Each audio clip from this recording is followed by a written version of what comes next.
Okay. Yeah, so if you're speaking, what did I just say?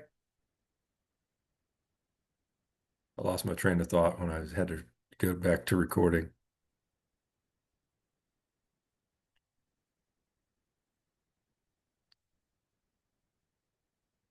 Anybody remember? Space and body movements. That's about all I remember. Yeah. Okay. So yeah, we're talking about well, space and spacing between language, so the silence and things like that too. Body posture, language, door openers. Remember how we start our conversations, how we're using reflecting words, minimal encouragers. I think what I was talking about is like professional speak too. So if you've been to a counselor, when you may hear them use words, certain words, that is kind of professional speak for things, like a counselor may, use emotions and things like that too. Um, so you'll start reading books and you'll start using more professional speak, as um, as a therapist. But we want to be careful, and that is to not use professional speak so much that it's over the heads of people and things like that too that we're working with. Reflecting words, minimal encouragers, approval and reassurance, disclosures of similarities, avoiding interruptions. So that's one big one. Silence. And we also want to make sure that we're praying for the client. You can pray before, after, always. If I have a list of clients that I am seeing, I pray for them out of throughout the week and things like that too.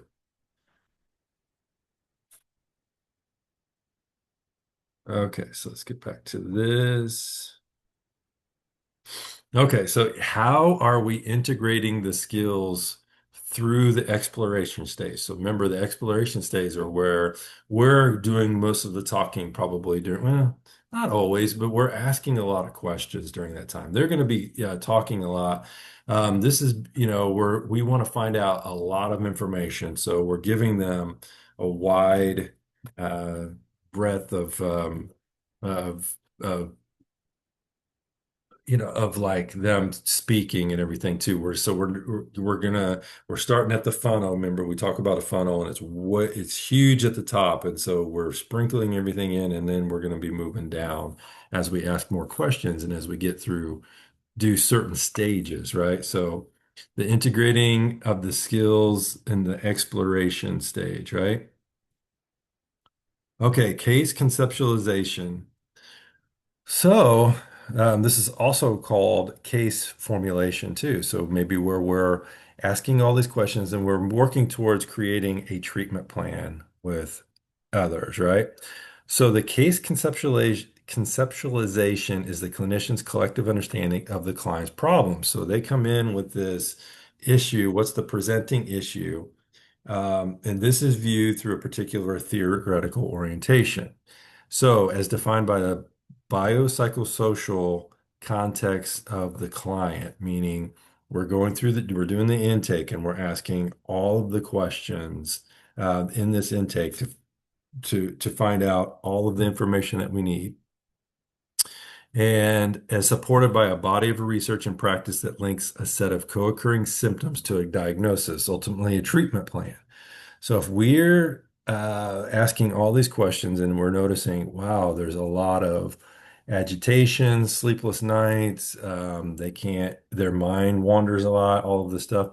Could it possibly be anxiety? So we're moving towards anxiety. Maybe we'll ask them questions that pertain to, um, anxiousness, right? And so what we're trying to do is come up with a diagnosis of some sort. And it could just be, the diagnosis is they are having a, hard time adjusting to something, right? And so that could be the diagnosis. But we're ultimately wanting to create a treatment plan. So, a strong case conceptualization is guided by the utilization of a theoretical orientation that provides a framework for the clinician from which to condense and synthesize multiple pieces of information to a coherent and well-developed narrative. What's all that mean, right? That's a big mouthful of words just right there. But what it is saying is if you're using a theory like EFT, which is emotion focused therapy, right? If you're using something like that, they've got um, steps and stages that they go through, and that's where you start. You start at step one and stage one, and you're going through all of these things um, that are within this theory that you probably learned in theories class that help you to put whatever your diagnosis is, and it's got this plan that you follow in it, right? And there's EFT, there's so many different theories out there. Whatever your theory of choice may be, it generally has a process and systems in place and maybe assessments that help you determine how to treat that diagnosis that you just came up with. Okay.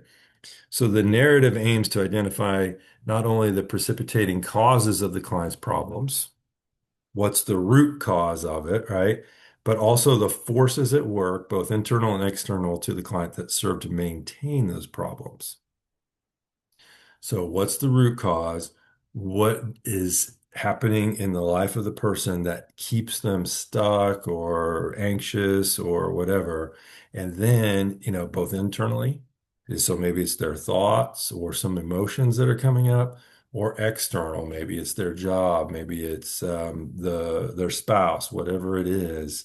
That's what we're trying to figure out through doing the therapy that will help us uh, get through whatever issue is.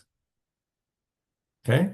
Case conceptualization, trying to understand how the client's problems came about, what was the root of it, and then deciding what to do to help them through those problems. What are the systems and processes that we're going to put that have in place that help them get through this? So, client-centered, that's what you've been working through. That's what helping skills is. It's client-centered, client-focused, right? In the conceptualization. So it's observations. What are we seeing? We're building that therapeutic relationship. So we're using all of these skills that we're learning to help develop that therapeutic relationship. And then the initial conceptualization of the origins of the client suffering, meaning what was the root cause. Then we're going to put together a treatment plan. After we figure that out, then, we have goals and objectives that we are going to put into place that will help us maintain a process, right? I had somebody, we do a lot of, um, collaboration on Friday mornings. And so I had one person that said, I'm stuck with this family that I'm seeing. And I'm like, okay, tell me about your treatment plan. And she just kept saying, I'm just having problems. I don't know where to go and all. And tell me about your treatment plan. And well, here's my treatment plan. And it was so broad. I said, well, you've got to narrow that down and have these objectives that are more concise. So what we did is we talked through the conceptualization of what she is seeing, and so we created a new treatment plan that was more detailed, or not, it was more focused on what the family is experiencing rather than having this big broad thing. And what we really found out was there's one person in particular within this family that's causing a lot of the issues that are happening. I'm like, going, okay, and they rarely show up to the therapy. So it's like if there's all this chaos that's going on, but the root is this one person and the things that are going on with that. I said, you need to cut out the family stuff, work with this person through whatever this root cause is. And so she started doing that, worked with the person. 3 months later, we were able to bring the family in and concentrate more on what the issue was for the family. And it was helped out tremendously. So just it's even coming up with the focus of really what is going on helped out a lot. But we did this through collaborating with each other, right? And with other therapists and things like that too. So okay, SOAP notes. So when you do a treatment plan and then you see the individual, you'll do this thing called a SOAP note, right? And we won't go into too much detail of this, but what this stands for, SOAP, is subjective, objective, assessment, and plan. So what's all that mean, right? So subjective is what the individual says about what's going on. So it's their subjective feelings of what is happening. So an example would be, I wanted to talk to my kids about how guilty I feel about my drinking. Okay. So objective is, what are you seeing as a clinician? So what I'm seeing from this person is they're tearful at times, they gaze down a lot, they fidgeted a lot with their shirt buttons and so on. So this is what I noticed within the session. You can put so much more. I mean, that's just obviously this is not very detailed, but it's what I observed as a clinician is what I'm going to put down. Okay. And even when they come in, you could put down client was dressed appropriately for the season, their hair was combed. You can put in those types of things too. So what's that tell you? It tells you that, okay, they made an effort to look presentable today, right? So maybe they come in and another time and they're just totally disheveled, right? And they didn't brush their hair and all this things. Whoa, that's a whole departure from the way they usually come in. Something is definitely going on. Okay. And then you can say, okay, they did that maybe 3 weeks in a row. Okay. So for those 3 weeks, let's see what happened during that time. So assessment. So then you're assessing what the issue is that they just brought to you. So consumer has gained awareness in how drinking behavior has embarrassed and hurt his teenage children. He expresses intense feelings related to his drinking and appears to assume responsibility for his past behaviors. You're assessing that. So they're able to take advantage of what they've learned about themselves through the past, but um, there's still issues with their drinking, perhaps. Okay. So that's what you're assessing. And this is on a weekly basis, okay, whenever you see them. So then the plan is whatever we're putting together, that is going to be how we're going to treat them. So it could be, okay, we have a treatment plan, but as I see in the SOAP note, I'm going to write in something that may be a short-term plan for moving forward. Here's what we're going to work on next week that will pertain to what the um, treatment plan is. Is that all making sense? Okay. So once you get into doing them, it'll make total sense. Now it's just kind of something that you may not use on a daily basis, of course, but once you do it and you see your clients, it'll make a lot more sense. And as we go through and do supervision, we help you write them, and I've got examples for that as well. So. What are these things? So observations are demographic information, who the person is, right? How client appears and behaves in session.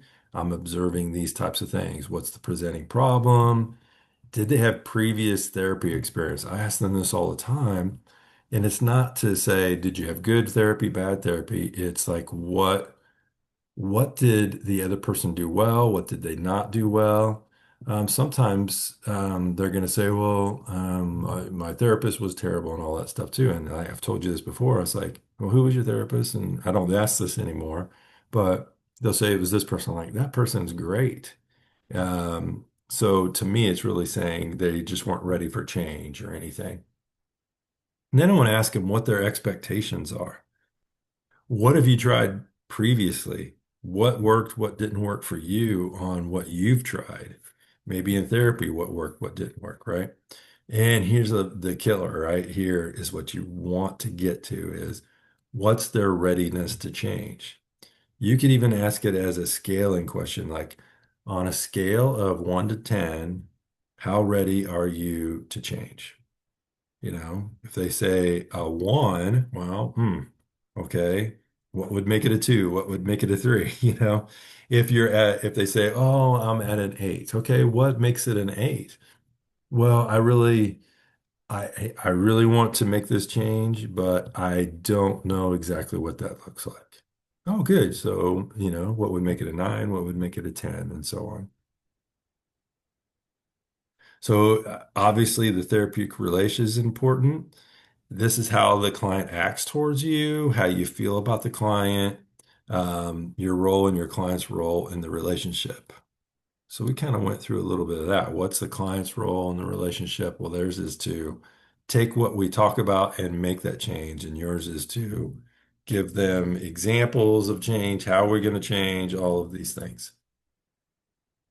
So the initial conceptualization of the origins of the client's suffering. So what we're looking into, we want to look for issues in the relationship with the parents. So that's what the genogram is for.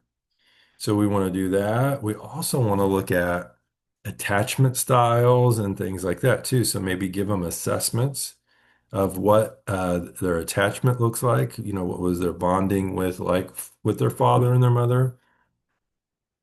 Think about the client's upbringing and to what extent they felt accepted in the family.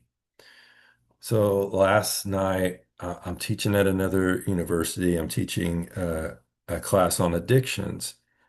One individual came in, I had some people come in and tell their story about their addictions, and they were in um, a place called Healing House, which is that helps people with addictions, and they can stay there as long as they're doing well.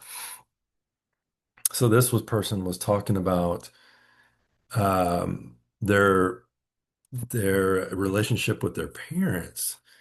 Um, and I won't go into detail, but it wasn't a good one at all. And there was some abuse and things like that. So obviously, the place where it was supposed to be the safest was the most unsafe place. And they endured this for years. And so, in consequence, they felt didn't feel valued, they didn't feel loved, they didn't feel safe, all of these things. And that translated into many of their relationships with others. So this person was in and out of jail, drank, did drugs, all of these things. So they're doing really well now.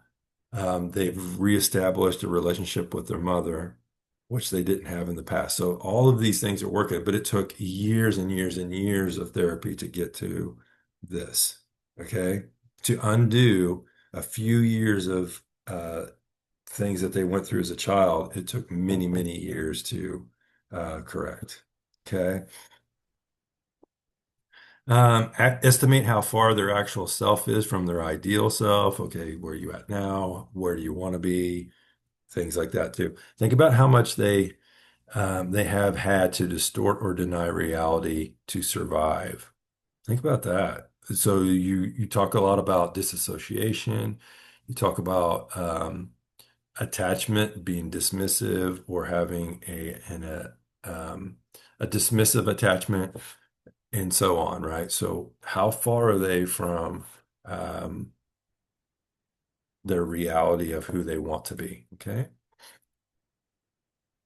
So this is kind of an example of a SOAP note, client description, their manner of dress, physical experience, illnesses, disabilities, and so on. Okay, their subjective complaint, presenting problem or the issue from the client's point of view. We kind of just went through that, right?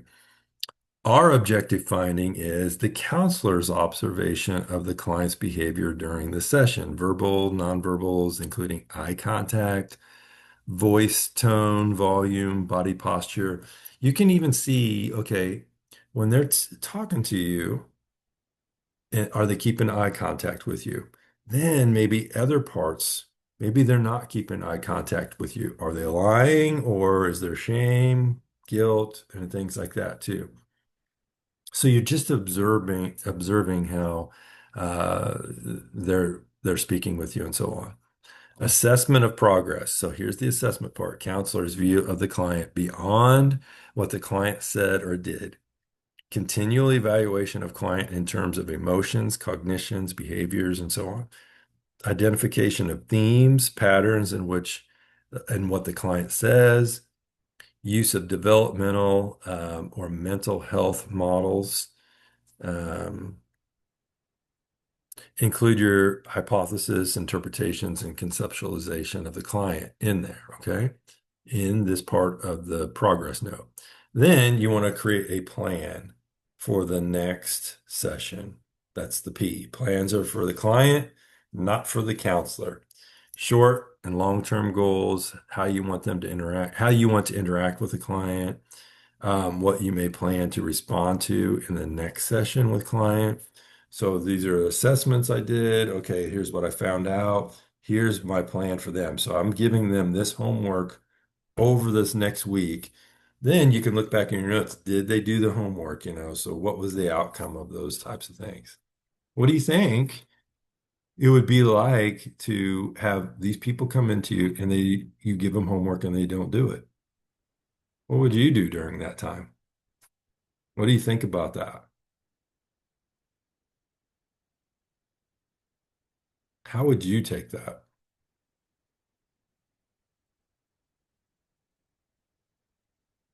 What do you guys think?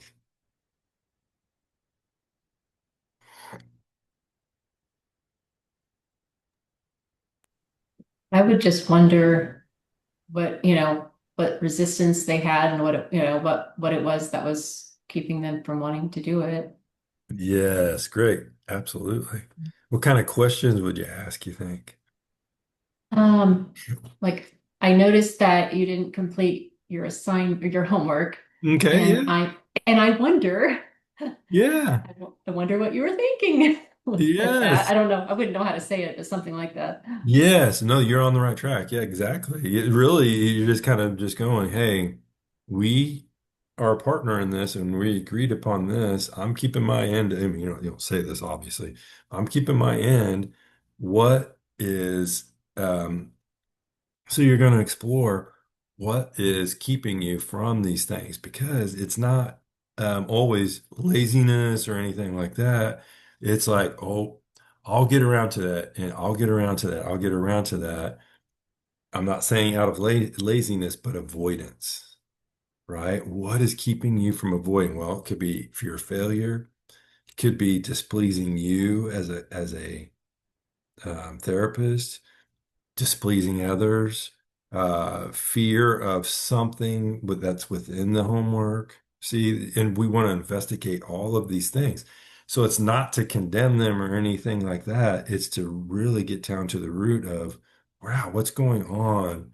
And to help them realize it too. They may go on, I don't know why I didn't do it. Well, let's investigate it a little bit.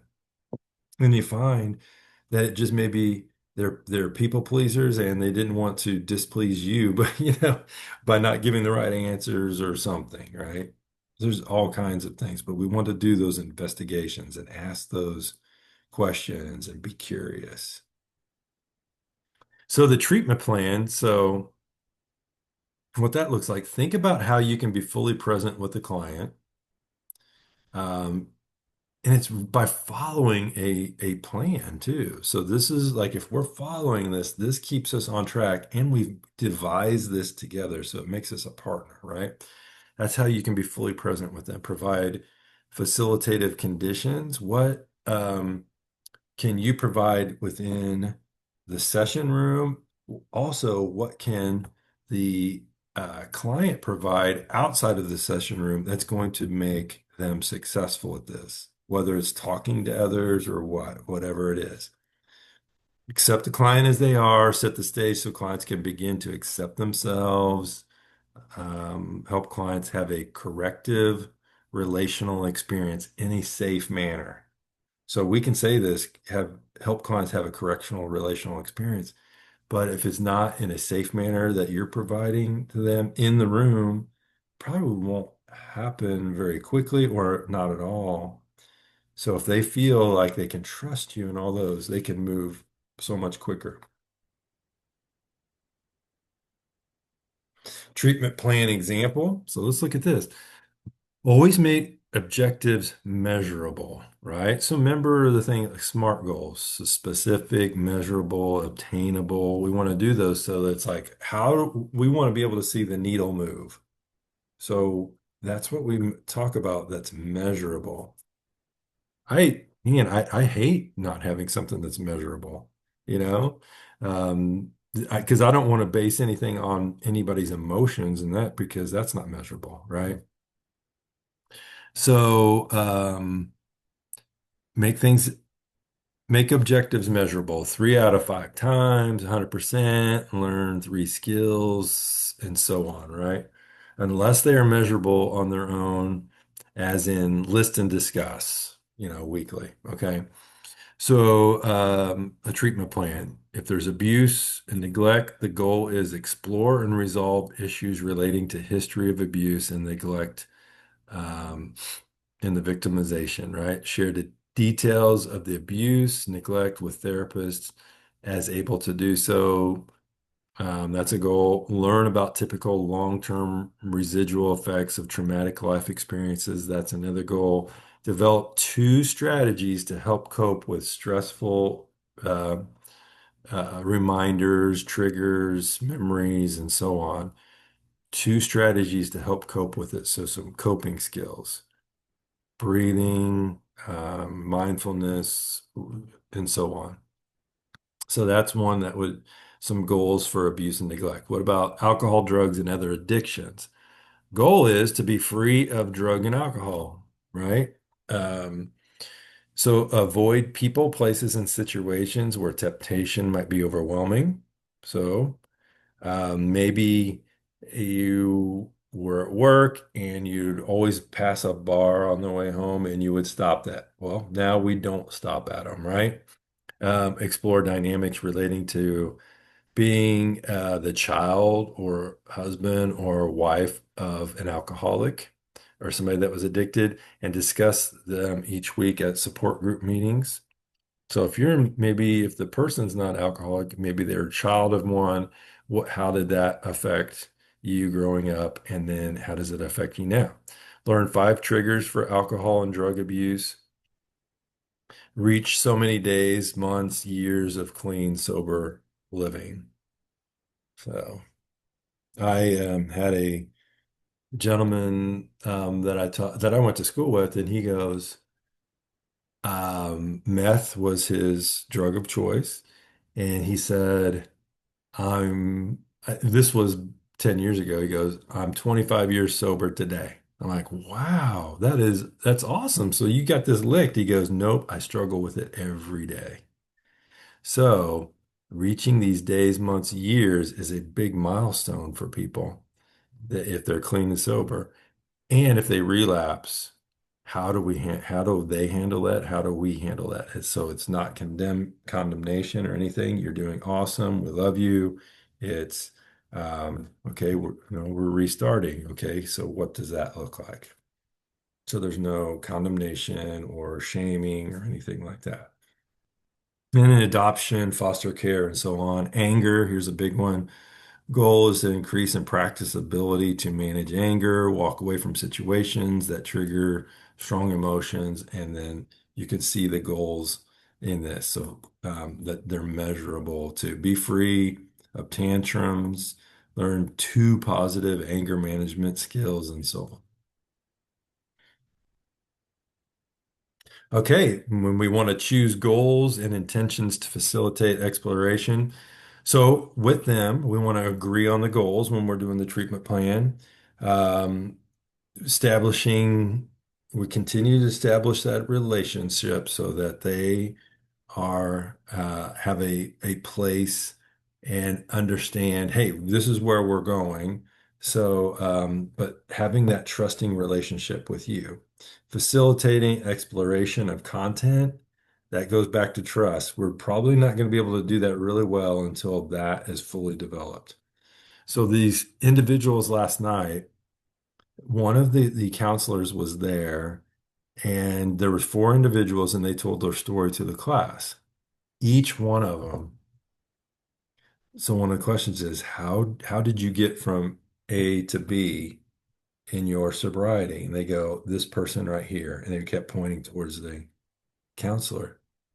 And I was like, wow, tell me more about that. It's like, well, she didn't slap the drink out of your hand or anything like that. No, what it was this person loved them so much. Also, with that love, she gave tough love. So there's this thing of being kind or being nice, right? So being nice is allowing them to get away with things and stuff like that too, and not addressing it.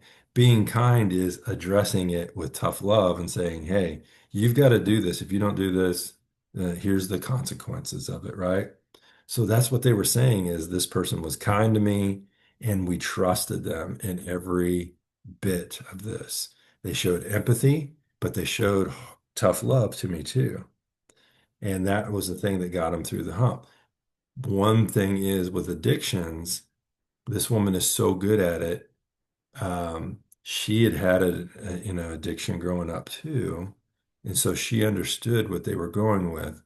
But you have to be, with that world in that world, it's a whole different world, and you have to be kind of tough too, and have boundaries and things like that too. So that's facilitating what it's like for change. Okay. Then facilitating exploration of content, um, that's asking through asking questions and so on. And then experiencing of emotions. Okay. In the exploration stage, we want to pay attention to the client's reactions. How do they react to you? How do they react to um, their emotions, their thoughts, and so on? When a client is exploring productively, the helper fades into the background as much as possible. So we want to ask questions, but we want them, it's kind of like watching a movie. We want them to be able to describe all of the things that are going on with the situation. And it's kind of like watching a movie, and they're even watching the movie from about themselves from maybe a distance. So why they're doing that is maybe to separate themselves a little bit so that we're separating them from shame or whatever it is, right? So when a client is exploring productively, the helper fades into the background. The intervention should facilitate rather than intrude upon. Okay. Facilitate the process, continue the process, and things like that. So talk about client reactions, check in with the client. So I noticed when I said this, you did this, or I noticed when this happened, you got quiet or you talked more or whatever it is, that's immediacy that we're talking about. So you want to use immediacy in that. But keep checking in with the client through this. What's coming up for you? These are the questions you want to ask them. What's coming up for you? I noticed when, what's coming up for you now? All of these things, right? So you want to know, keep checking in on their emotions so that they understand that they need to feel things. And if you're checking in on the emotions, they can put words to those emotions too. Okay. Okay. Okay. When you're in a session, practice the skills many times in different situations beforehand. That's what you're doing, with your partners. Um, when you are with individuals, when you're going to be doing counseling, dress professionally, center yourself, go in without a specific agenda. Here, and why I put that in here is I had a counselor and they go, before every night, and maybe they were going to see three, four people the next day, they prepared for like 2, 3 hours the night before. I'm like, okay. I get it. You want to feel prepared. You want to feel in control. There's all of these things. But what ended up happening is I said, out of those things that you prepared for, what percentage of it actually happened? Maybe 10%. Right. So really, there's a lot that you're not going to be able to prepare for. So if you go in with a specific agenda, things can change. You just got to be ready for that, and adapt to what is changing. Do not take notes during that time. I say that, but I will also write down a few sentences during that time. A, because I'm getting older, I forget things. So, I want to be able to remember things. So maybe just write a key word or something like that. That helps me to remember. So that's how you prepare. And then beginning the session, what it looks like. You want to introduce yourself, inform clients whether they will be recorded, observed live, if you're having a supervisor, you want them to know that they're supervised. You just usually just do that during the first initial thing. You don't need to know every time that you're being supervised. What are the limits of confidentiality? You're a mandated reporter, and so on. Inform clients about what the process looks like. So here's where we're going to start, and this is where we eventually want to get to. And what it looks like in between could change. Okay. You can briefly disclose about facts or credentials to educate clients about your background, especially if the clients ask. Inform clients about procedures, ask if they have questions, then ask, what would you like to talk about today? So each session, at the beginning of the session, you're going to do keeping things. Maybe you summarize from the last session into this session. Maybe what was your homework like? What happened this week? So on. Then what would you like to talk about today? You can do that. Or if if you're going to be more directive in this, you can say, here's the summary, and let's begin here or whatever, right? So sometimes when you say, what would you like to talk about today? That's way too open for them. You got to know your clients in that moment to say, if I ask that question, they may not start with where we want to start, right? Because avoidance and so on. So maybe we don't want to ask that question. Maybe we say, here's where we said we were going to start this week, and give them that directive and don't give them options. Does that make sense? Okay, facilitating exploration. How do we get there? Listen empathetically, use appropriate attending skills that you're learning, observe clients' reactions to what they've said, what you've said, sit quietly and listen attentively, use a variety of your skills that you're learning, right? And even as you go into them, and you're practicing this, when you get into your internships and you're practicing these skills, say, I am going to concentrate on this helping skill today and use it a lot, right? So that I can get better at practicing it. Okay. So pick one each time and say, with each of my clients, I'm going to use this helping skill a little bit more than what I would usually use, just so I can get better at it. Okay. How do we end the session? Be aware of the time and mention the approaching end of session. So I had a counselor today, and they go, I am terrible at this, at ending on time. I'm like, okay, let's explore that a little bit. Why? It's generally because we're into their story. I don't want to stop their story, and I want them to get better. Well, I said what we're also doing is modeling boundaries. We're modeling being, starting on time and ending on time. We're modeling all of these things to them. So is it more important to please be a people pleaser and then, please them, or is it more important to model healthy behaviors? Right? So she's like, I never thought of it that way. Absolutely, it's better to model healthy behaviors. Yeah. So we want to start on time. That is important because if you start on time, you're telling them, I respect you and your time. Okay. If you're always running late and all that stuff time, what's that telling them? So things like that. So helper and or client could summarize the session. You don't always have to summarize. I would ask them to summarize, saying, "Ooh, so what did we talk about too? What did you get out of that?" And then, I mean, that could be something that you get a different perspective on. So you could summarize it, and they may go, it's not really how I gathered all of this.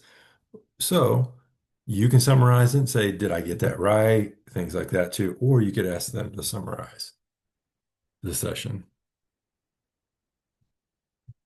Um, okay, so when we're talking about your guys' practice sessions, how have those been going for you? How have those, were they what you expected? Stop sharing here for a second. So, how have those been going for you? I know Joyce, you and Macy have had just one together, but how has the practice sessions been going for you?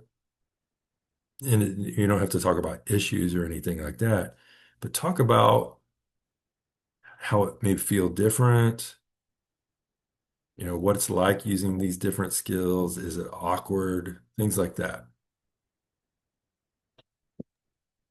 I think for me personally, it's both made me realize that some things are harder to do in practice than in theory, but then other things come a lot more natural, Oh, and good. like feel comfortable. Um, I mean, like I'm honestly very grateful in that like I've had a lot of just like casual experience of talking with people through issues and etc. I mean, it's Yeah. part of why I wanted to get into counseling is people always kind of came to me for that. Yeah. So that's helped.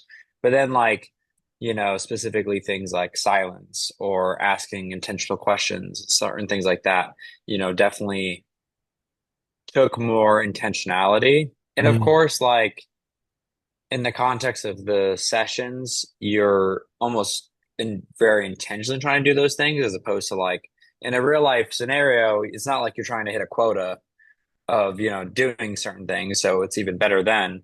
I like that. Um, So, but it's still good to like practice, the awkward parts of it or something like that, I found. Yeah, I like that. So practicing awkward parts of it. I like that. So, how did you handle the awkward parts?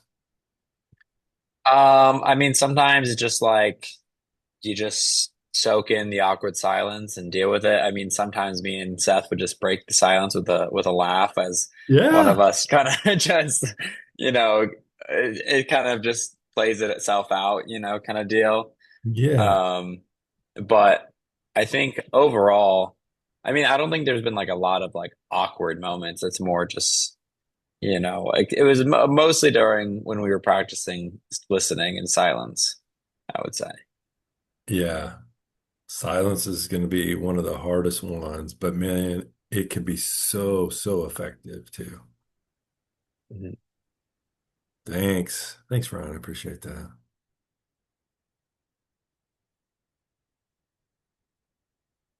Who else?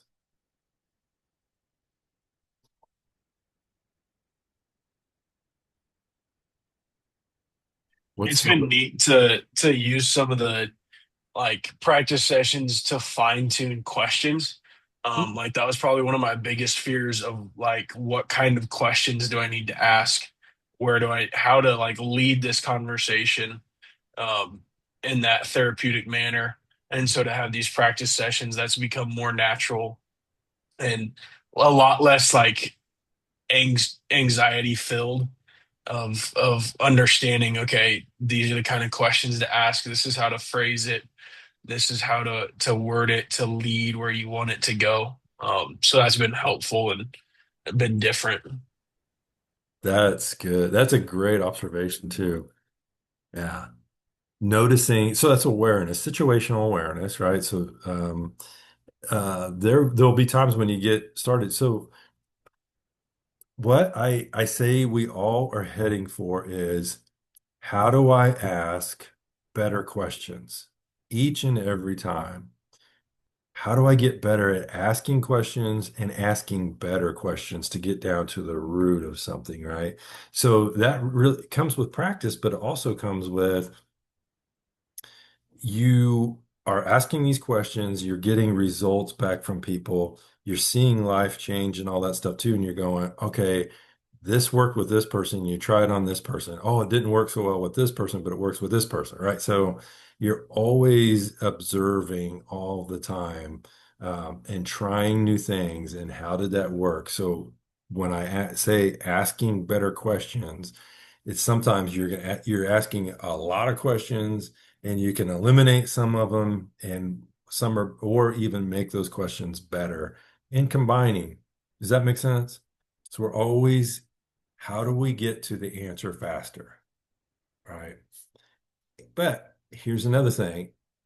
We want to get to the answer faster, but we don't, not at the expense of building that relationship with somebody. Does that make sense? That's the most important part. However you want to build the relationship, if it takes more time to do that, take that time. But so that's always the most important part. Second is asking better questions, if that makes sense. Okay. Anybody else have thoughts? Joyce, you were going to say? So yeah, so I think for myself, it was just the opening and introduction.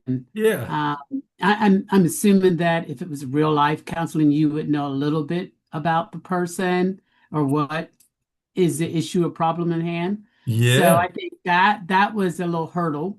But once we got into it, personally, I end up talking the whole time, and so I Okay. didn't even give Macy a chance to flip the script a little bit. Yeah. And so, so I ran on a little bit more as a client. That's And good. so, but I think the main thing was just, opening up and, knowing what to say initially. And so Yeah. that was a bit of a hurdle. So, Yeah. No, I get great. That and it should feel awkward because it's yeah, totally different than anything that you've ever done, hopefully, right, right? right. And yeah, no, good. And it sounds like Macy did a really good job with you. Right, right. We didn't even notice that the time was up. So Okay, I was yeah. able to follow through with the one that I did with Trust Up prior to that. Oh, So with the same thing that I was talking about. So hopefully she'll get a chance tonight, Macy. She will. there we go. So, All but that was the right. main hurdle for me is just being able to, have an opening statement and, what it is that how you're supposed to introduce yourself and that, in a professional manner. Yeah, absolutely. So great point. Here's another thing that I would do. Um, I love this class. There is so much to it, right? That you're learning all these skills, you're learning why we're doing it, all that. And now we get practice at applying it. So one thing is there's time, right? So what I would say is, and I think I have some videos out there that you guys can watch, but go through and watch some videos of people. How do they start? How do they end? How do they transition? Things like that too. I Yeah. think, and I'll take a look for that, but I believe I have like a Word document that has a lot of good videos in it. Um, so Good. that's another thing we can do. Anybody else have any thoughts? I think for me, Yeah. um, I'm just noticing how different it is from normal conversation. Yes. It's so different, and like I think we get worse before we get better at it too. Like any Uh-huh. skill. Like I notice myself like, okay, I actually have to slow down and think through what I have to do. I have to validate the person before I even just before addressing my opinion. Even in the book, it talks about just how especially validation, it fosters openness and encourages deeper connection and sharing. Um, I think yeah, I just noticed myself catching myself like, okay, this is different than normal conversation, and Yeah. you gotta practice a lot. So Yes, absolutely. And I know there's that awkwardness and all that stuff too. But once you start getting better at it and asking better questions and things like that too, you can see through that process them opening up in your relationship with Jolie, right, is going to, is so much different after all of these. It's not because the information that's coming out, it's how you guys are creating that relationship, if that makes sense. So very good. That's great. Thank you for that. Any other thoughts? I think on the flip side too is, as people, I mean, we really do enjoy the counseling element of it, Uh-huh. and I think it's a little bit therapeutic. I think for us too, to receive what we give to others, in some ways, Oh, that's good. and Hmm. so I think that, I mean, I think it's very, very positive in that regard. Like we're practicing, but we're also serving that person that we're practicing with too. That is so good. Oh, absolutely. And so the importance of it too, right? So really Yeah. what I'm hearing you say is this is at a deeper level, we're trying to understand them better so that we can serve them better. Mhm. That's so good. I'm gonna use that. Is that okay? Yeah. That's good. I love that. Okay, let's get back to here. Okay, let's see here. Okay. The old dreaded overly talkative clients. I don't know. You know, to me, if somebody's talking through things, that's awesome. However, here's what I would say about this. Um, is the talking and talkativeness, is it contributing to the therapeutic, um, us coming to working on an issue? Or is it them avoiding and dismissing? Okay, that's the question to ask. I don't mind if they're talkative.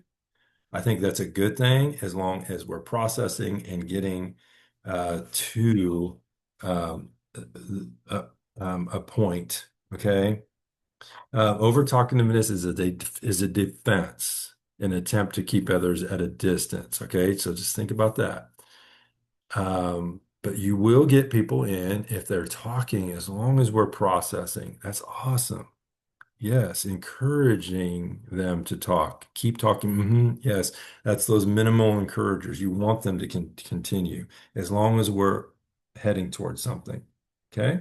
Helpers should cautiously intervene or interrupt when you feel the conversation is not going in a direction that needs to, or they're avoiding or whatever. Then you can use other skills like immediacy. I just noticed when I asked this question, you changed the subject or you did X. Okay. So it's calling something out. And that's in a good way. It's not a bad thing. It's a good thing, right? Let's see what I have here for information. Um,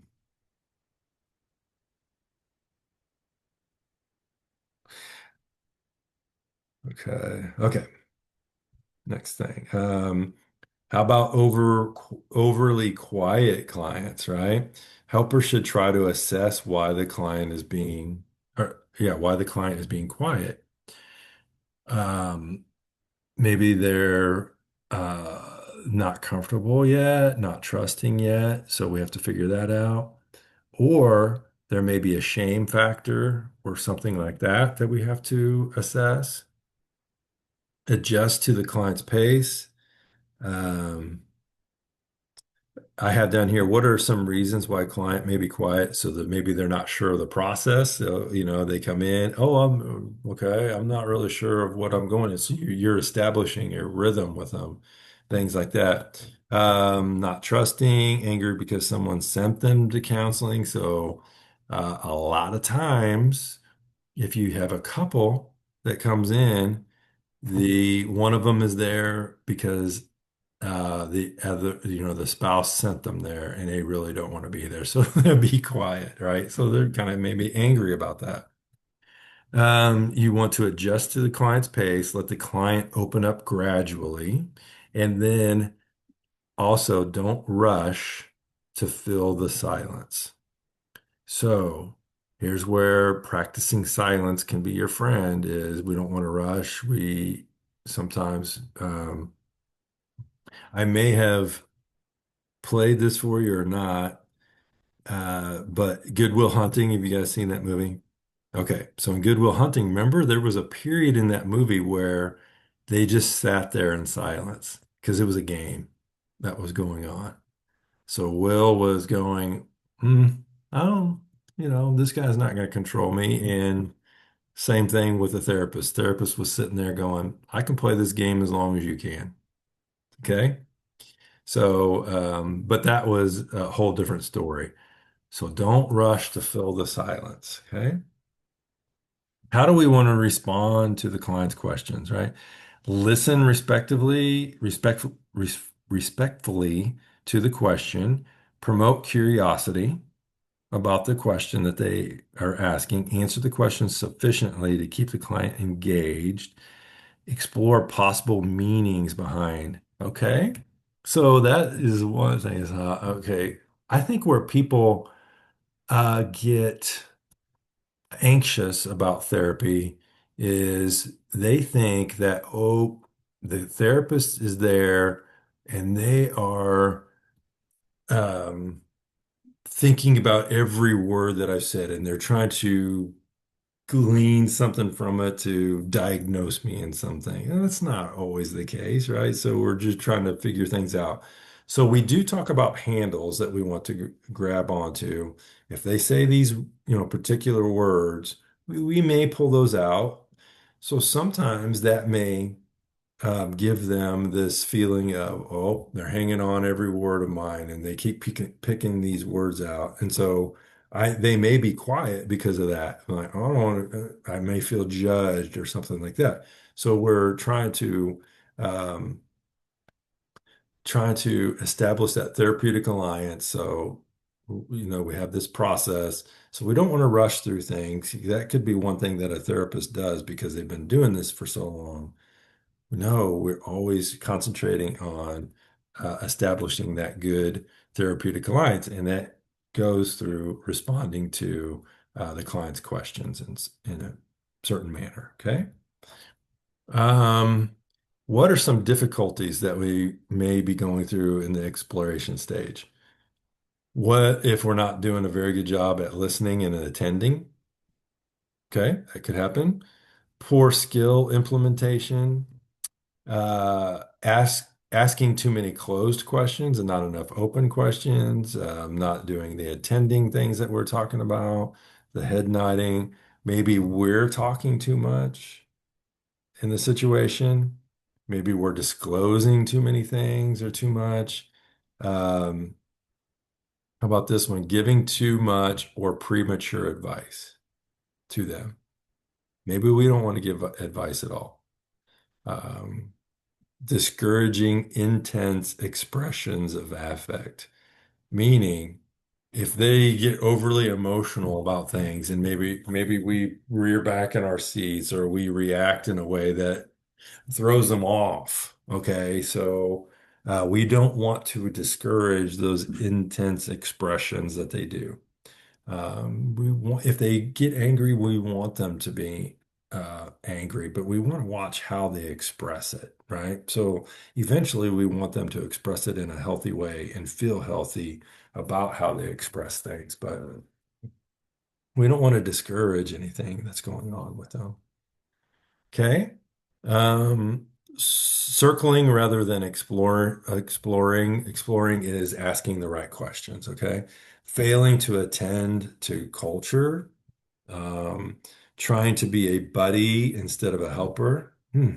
That'd be one thing that is like why do we want to be a buddy? And to me, a lot of times it's because I'm guilty of this. I'm a people pleaser. Okay. So maybe, I'm trying to please them and be their friend and all that stuff too. No, we're not there to be a buddy. We're there to do work, but we're there to build that therapeutic alliance.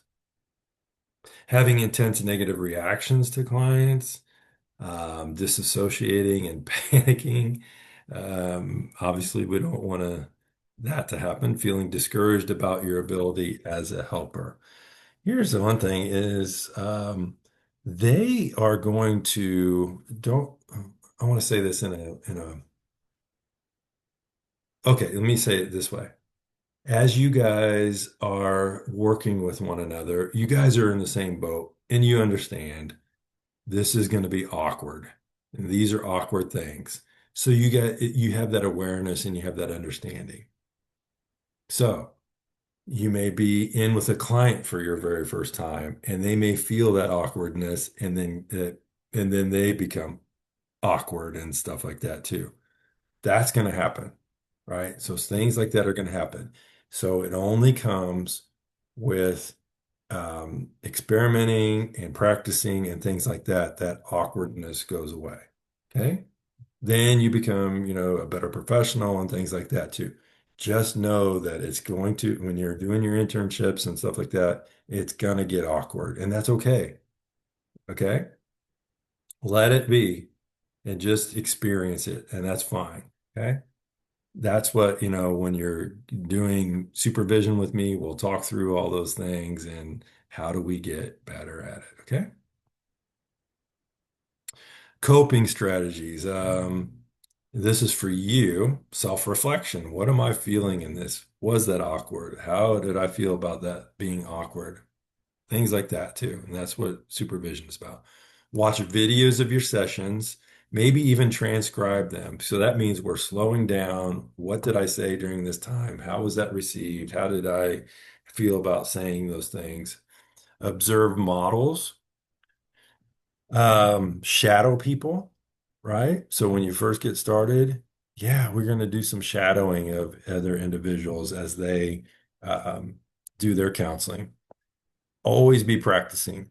Even the funny thing about it is with your family members, they're going to get to a point where they're like, stop using that counseling stuff on me, things like that too. But you're practicing some of your skills with them. Emotion regulation is so important. How am I handling these emotions that I'm feeling? And how do I get better at handling those? Especially if something comes up that triggers me, things like that too. It may even get to the point where you don't work with certain clientele because you haven't worked through the issues yourself. Okay. And that's okay. That's all right. We want to focus on the client, use positive self-talk about ourselves, learn to case conceptualize. That is working with your supervisor. That's how that happens. Um, and that even goes back to watching videos and things like that too. Return to, return to empathy and use exploration skills and develop your own unique style in the room. So, going through some of these, I talked about self-reflection and how important that is. It's crucial for helpers to become aware of their motives so that they can get these needs met elsewhere and not act out with clients. Um, if you're uh, in and something triggers, okay, maybe we stuff at that moment, but we want to go through that with a supervisor or another counselor, through collaboration or whatever. So methods of doing these self-reflection is journaling, always good. So we're going to ask our clients to do that. Why wouldn't we ourselves do these things? personal therapy, and supervision. Okay. When you watch videos of your sessions, interpersonal process recall. What was I feeling at that moment? So when I do supervision with students, they'll bring in videos and we'll watch those videos that they've done. And we'll go through, oh, and then I'll stop and we'll say, ooh, okay, here was something. I noticed you did something. What what were you feeling in that moment? Tell me more about this, Um, what was I feeling about the client in that? So there's transference and countertransference, okay? What do I think the client was feeling about me at this moment? That could be a question that you're asking. You'll get to a point where that's not important. You in the room is not important, but what I'm feeling is, and things like that too. Um, Beneficial for unblocking helpers. Okay, transcribing helps you slow down. Okay. And what could I have said something different and so on. It's just kind of like you're, you're the Chiefs. They play a game. Monday, they come back and say, okay, here's what we did good, here's what we did not do good, and so on. Okay. Um, okay.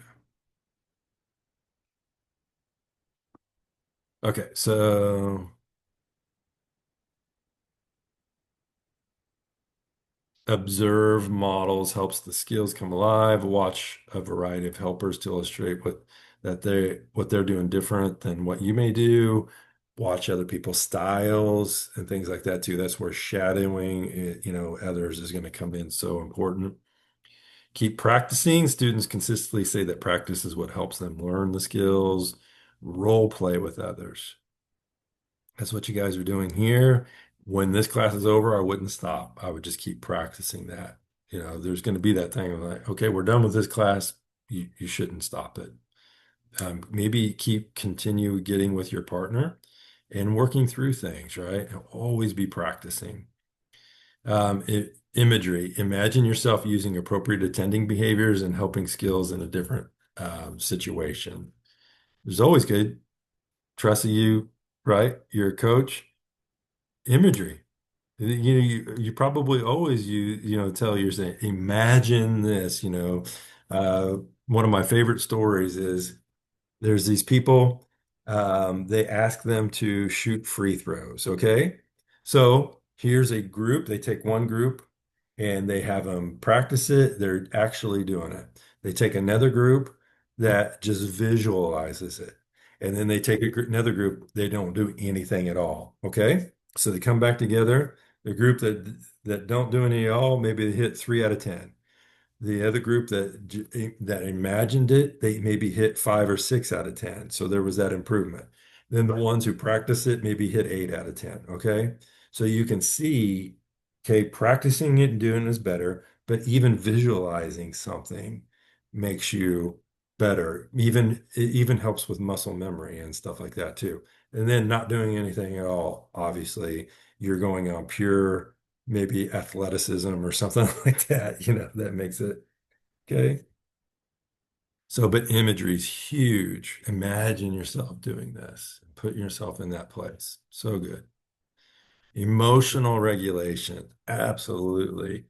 Cultivate mindfulness, relaxation techniques in the room. How do when I get triggered or something like that, what are my techniques to relax and during all that?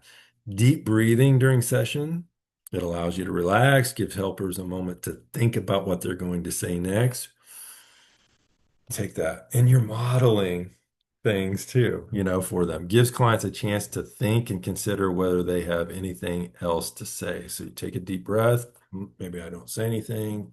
I'm using the silence to allow them to continue talking, or maybe that silence will, during that time, is helping me relax, but it also maybe it's time for them to process. Okay. Focus on the client. The goal is to facilitate clients in exploration, not for helpers to show off or how much they understand the clients, not to give them advice, all of this stuff too. It's the process of facilitating, um, helping in that time. By focusing on the client, helpers may forget about their anxiety. So when I put this in here, by focusing on a client, helpers may forget about their anxiety. What are we doing in that moment? We're being in the moment, aren't we? If we can focus on that, there's no past, there's no future, there's only the present there. So, what is anxiousness? Anxiety is something of fear that will happen or something of the future, right? So, how can we have any anxiety when we're focused on the moment and being with the client in that moment? So, focusing on the client. Okay. Positive self-talk, so important. Positive influence on performance and helping. Negative self-talk is negative influence on performance and helping sessions. So you should be attentive to what you're saying to yourself in that moment. Oh, you screwed up. You didn't do that very well. Or, no. So, wow. Hey, something happened. I know I can do better. Right? Yeah. And so because if we focus on what we did wrong, it does what? It takes us away from our focus on the client. It puts the focus on us. Nope, we want to have that focus on the client. Learn case conceptualization. You'll do that through writing your progress notes, through your treatment plan, creating your treatment plan, and then collaboration with others, and then also through your supervision that you're going to be having. Understanding why clients act the way they do can aid helpers in cultivating empathy and compassion. Then you're going to learn you're going to learn human behavior and so on. How does one person, the way they act, how does that translate into others? If this person acted this way in this certain position, do others do that? And so on. Return to empathy and use your exploration skills. Ask yourself, how does the client feel? So, what is the emotion that's in the room? What would it be like to be the client? What is that? That's empathy right there, right? I'm wondering what it would be like right now to be the client. So, I'm in their shoes. Okay. When you're lost, here's a good one, right? So, when you're lost, overwhelmed, or discouraged during a session, what do we do during that time? Refocus, continue to focus on the client, not anything else that's a distraction like our emotions or anything like that. We want to focus on the client. Use your emotional regulation strategies that you learned. Center yourself. That kind of just means refocus on the client. Imagine what the client is feeling. Focus, focus, focus on the client, not what's going on inside of us. You'll have plenty of time to talk through that with a supervisor or another clinician or something like that. Let's not worry about that then. Focus on the client. Okay. Here are the things. I'm going to leave this up during our time. Hang on. Let's see. This is week 5, right? Okay, so week 5. We've got 3 more weeks. Okay, so these are things that we're going to concentrate on tonight. Again, so solar, I know it's hard to do online, but we're going to just think about how we are positioning ourselves, how we're talking to each other, things like that too. Work on empathy. So that last thing that we just said, imagine what the client is feeling. I want you to really concentrate on that tonight and say, Empathy is, I want to understand that emotion. So now you're going to be asking more and more questions about those emotions. Maybe they give you that emotion that they want to talk about. Maybe they don't know. So we're going to be looking for handles. Remember that word, looking for handles in the moment of, oh, there was a word. I want to grab a hold of that. And I want to ask some really good questions around that. So we're going to be asking questions. Also, we're going to be looking. So I don't want you guys to get like, oh, they're going to be studying my every move, but I want you to look for nonverbals and the way people are talking and the way that they're expressing themselves. And when they do express an emotion, what does that look like in them?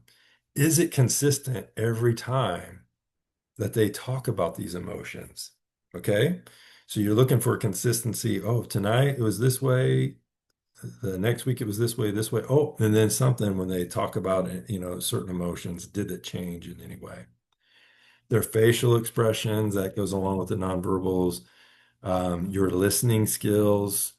Um, I want you to concentrate on, am I able to focus clearly 100% on the person across from me or online? Or what are some distractions maybe that's going on inside of me or in the room or whatever it is? What are some distractions? I want you guys to take notes. Don't do it during, when you're doing it, but think about it afterwards. And we'll talk about this next week. What were some distractions, either internally, externally, and so on? Okay. So attending, eye contact, head nods, all of those good skills that we're learning, keep using those and keep developing those. But think about them too. All those things.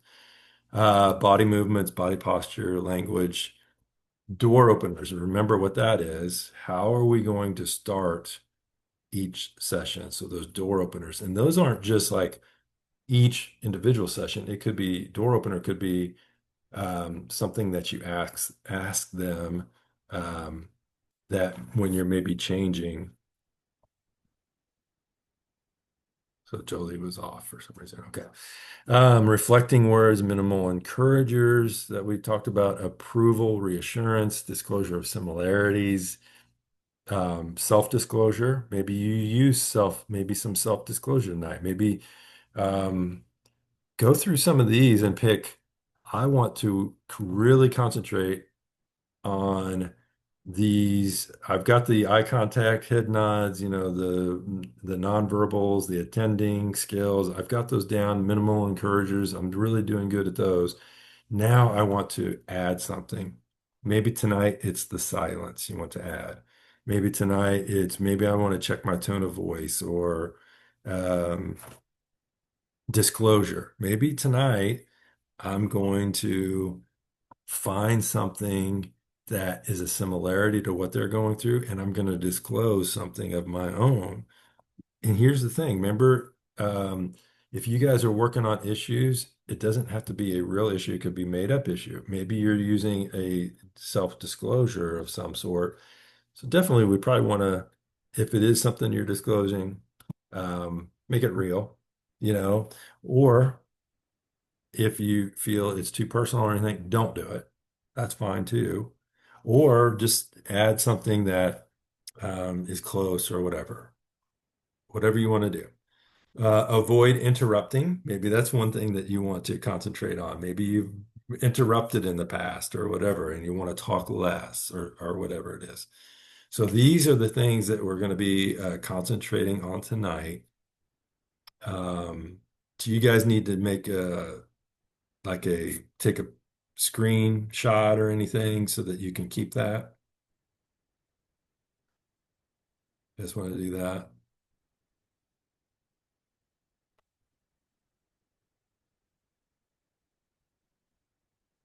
I'll leave these up. Well, I mean, you won't be able to see it if you go into the room. Hmm. Real quick, just a question. Yeah. Disclosure of similarities, is that you're like talking about similarities in your own experience or similarities in what they're saying with one thing to another? It could be both. So here's another thing. So if you have a similarity in their situation, that is called a self-disclosure, right? There's Hmm. also when you see a disclosure of similarities, it could be I have another client, and you don't want to get too you can just say I have a client or I know a person or whatever you want to say, and you don't want to ever give names or any confidentiality or anything like that, or give too much information. But you say I have a client that they were anxious when they drove a car just like you. And this is Hmm. what we did with them. We practiced, mindfulness, and we did this thing, and they went out and drove with somebody or whatever. So you can, disclose those types of similarities, but always be careful when you're disclosing about somebody else, to make it so, you know, um, broad or whatever that there's no risk of any type of confidentiality or anything like that. But um, you can say, I have many people that experience Hmm. anxiety when they're driving or whatever, things like that too. What we're trying to do is normalize their anxiety Hmm. and to say, yeah, many people experience this, and this is what people do to overcome, and so on. Does that help? Yeah, that makes sense. Good, good. So, any other questions? Yeah, this is not necessarily related to this, but kind of related to it. Um, so mirroring, Yeah. when you are in a session with somebody, after watching the counseling techniques video, one of the things I noticed that she did in that particular session was that the client, at two different points during the session, said something that was uh, funny, Mm. or kind of like a sarcastic remark, or something, and the client was like chuckling, but the counselor wasn't. She was just like steady, almost felt robotic in some ways. Yeah. And I didn't know, like, when we're mirroring, uh how far do you mirror, and do you need to hold back? Yeah. You know what? Like if they use, here's, yeah, that's a great question. So I'm like telling, so say they use, maybe they do say some kind of joke. Why? So we get to know them so well that when they maybe make a joke, are they deflecting? Um, or is it humor that they're doing? But generally, when somebody uses humor, it's for a reason to deflect or something, right? So that's probably why they didn't laugh at it or whatever. It's like, oh, okay, this is Mm, interesting, yeah. or somebody could be using humor in a way that's uh, not appropriate or something like that too, right? And I don't mean like a dirty joke or anything. I mean it's not appropriate for the moment, right? And so why, so now we're looking at why are they doing that, so we're kind of looking at those things. So mirroring, I guess, yeah, you just want to mirror, the appropriate things, if that makes sense, to Hmm. to reinforce. Yeah. Yeah. Yeah, Okay. yeah. I love that you brought that question up. That's a great question because yeah, humor's good. Humor's good. When you're, a counselor and you're using it, it's okay to use humor, um, but not too much, not to deflect, things like that too. Because it could lighten up. So maybe, you have a couple in there and it's getting tense or whatever. If you want to use appropriate humor that kind of lightens up the mood, and how they're going to respond to that humor, and it's not taking away from something that's going on, yes, use it. But it's all only going to come through experience and trial and error and things like that too. Great question. Thank you for that. That's good. Any other thoughts or questions? You guys are doing really, really good. This is one of my favorite classes. I hope it's one of yours, to learn how to put these skills to use and everything. Okay, so you guys can take a break, 5 minutes, however long you want to do it. I'm going to set up the rooms so when you come back, they'll be ready for you. But so it's 7:10, and go your hour or a little over or whatever. But I think we're doing really good on tracking through our class and getting all the information. And so we'll start the next chapter next week. Okay? All right. Thank you guys. And I'll get the room set up for you.